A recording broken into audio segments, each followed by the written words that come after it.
Congressman, what has your impression been so far about Congress and how Washington works? Well, I think being a freshman in Congress is a challenge in itself, and going through the process and figuring out how it works.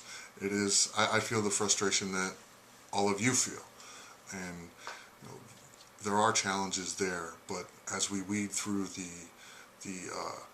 the polarizing politics of this, it's about moving forward, and it's about turning this country around, and that's what we have to get to, and get rid of the political atmosphere that has been created in Washington over the years.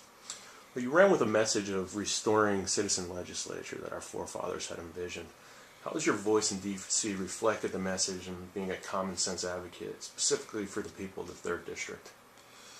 Well, I think one of the biggest things that's lacking in Washington, D.C. is the aspect of common sense, the ability of people like myself to be a newcomer, to come to Washington and bring the experiences of whatever walk of life they came from. And that, I think, is a refreshing breath in Washington, along with now our 89 freshmen down there. So it's a movement. I think the American people are waking up to it, and we hope to continue to grow that. Veterans and the fishing industry. Tell us some of the steps you've taken in advance of their causes.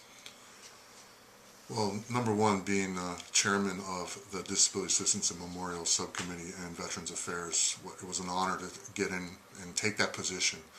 But the greatest part about it is, with our very large veterans population here in Burlington, Ocean, and Camden counties, there's over 65,000 veterans here that have really gotten the raw end of the deal.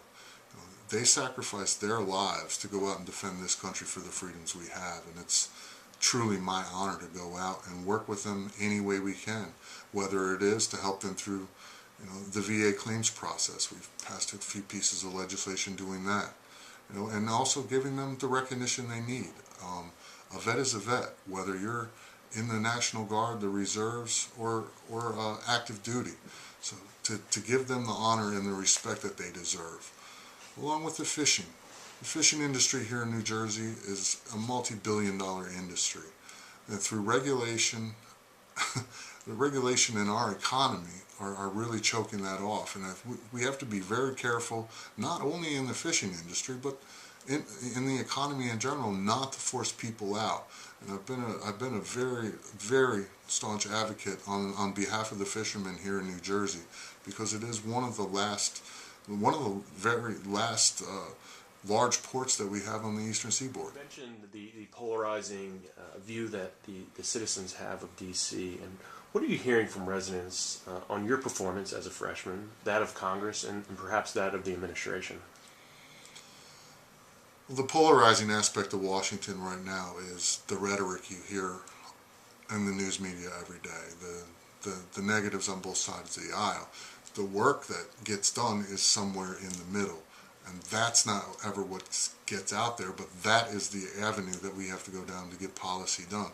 The unfortunate part about it is our leader of this country, President Obama, is not really stepping up to the forefront to be that leader. He's driving wedges in between different parts of the American people, and that's not what a leader does. A leader brings people together.